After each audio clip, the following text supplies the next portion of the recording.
So what I did for you guys is just put on this table, because you really don't need to know independence. Like you're not going to be able to, they're not going to ask you to write a whole essay. If anything, they'll put it in the short answers, and they can put it as a little dot point for the business report, but it wouldn't come up more than that. So it's just important that you have a pretty good understanding, or at least like 1 to 2 points of how, for example, how finance helps marketing, and then how marketing helps finance. So when we're looking at operations and marketing, the production processes need to fulfill the designs that are made in the marketing function, and they need to be aligned to the customers as outlined by market research. So what marketing is doing is they're finding out what the customers want and what type of designs that they want, and operations is coming back and fulfilling those designs and making those products.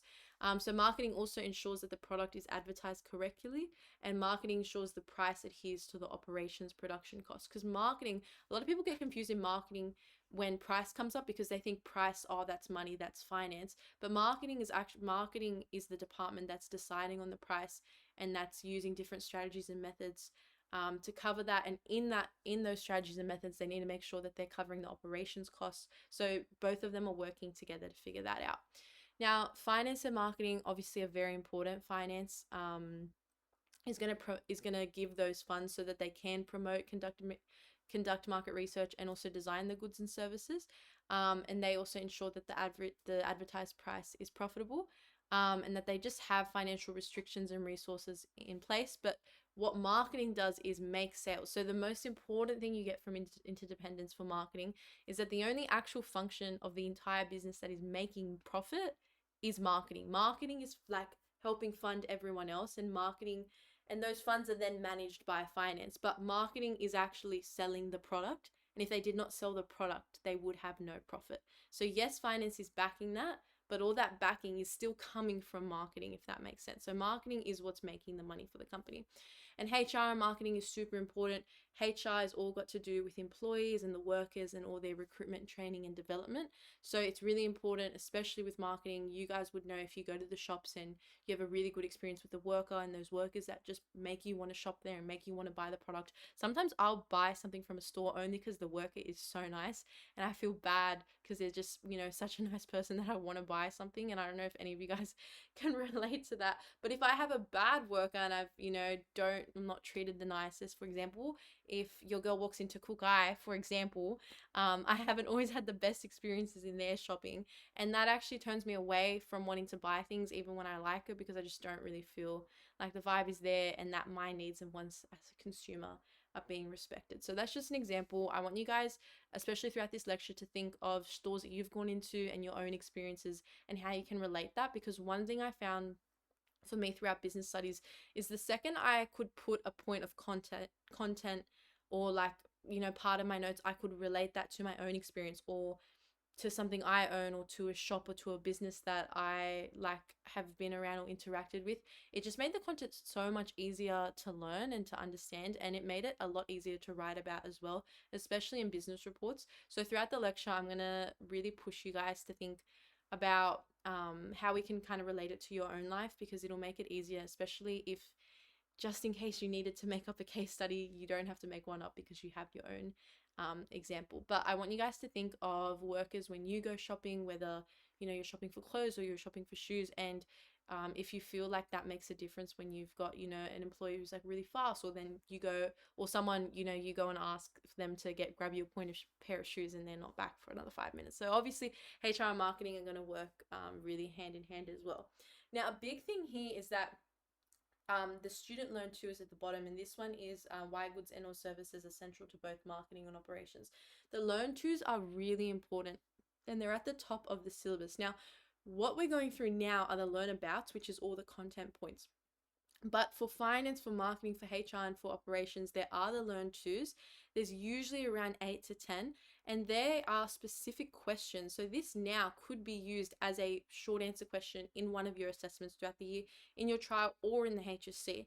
And what these learn tos are the main goals that NESA has for you guys to learn, and the main questions that they hope that you can understand and write about. So I really, really recommend it. A lot of students don't do it because they don't know. I didn't know this until probably halfway through halfway through year 12. And as soon as I started kind of using this to my advantage, I noticed a difference in my marks and in my response writing. But I really recommend really just looking at those learn twos, because they are ignored a lot of the time. But this is what, when they're sitting down to write the HSC exam and they're sitting down to write your trials exam, this is what they're looking at. This is what they're looking at. So I really recommend just going, even if you want to quickly open up the syllabus now and look at those learn twos. Those are the main questions that they want you guys to be able to answer. Now, when it comes to interdependence, I wanted to add in a case study for you guys just to help understand, because case studies are really important in business.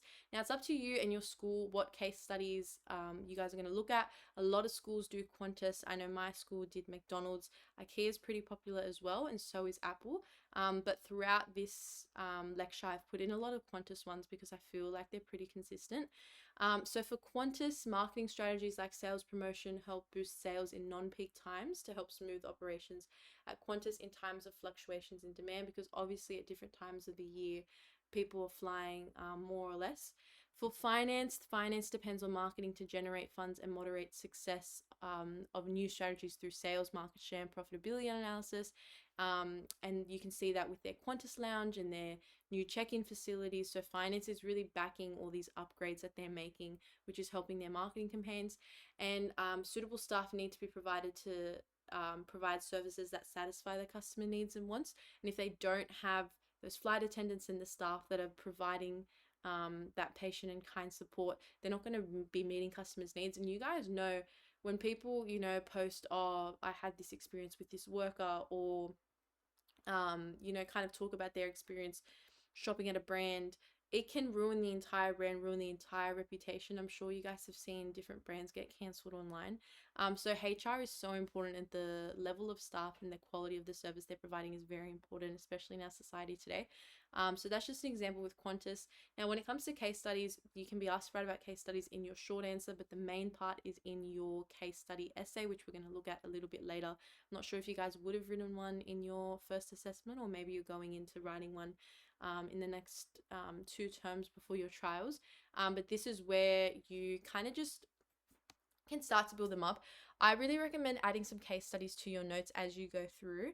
You don't need one for every single dot point. It's just not realistic to know, and a very specific statistic or very specific example for every single dot point. But as you go through, I feel like case studies help you learn the content anyways, and you will need to use them at one point. So I definitely recommend getting some down. But like I said, Qantas is great. McDonald's I really recommend, only because I'm sure a lot of you guys like Maccas and eat Maccas, and it's really good and easy to come up with one. If you do end up forgetting a statistic, you can just think of your own experience, and we're going to go through some today, but I really definitely recommend Maccas, because in comparison to Qantas and IKEA, it's a bit hard to like waffle one out. I feel like you really have to be more strategic with it, while with Maccas, because a lot of us consume it, it's much easier, in my opinion, on the spot, if you're under pressure and you're struggling to remember something, to just come up with something about Maccas that you already know, and that is true because we eat Maccas.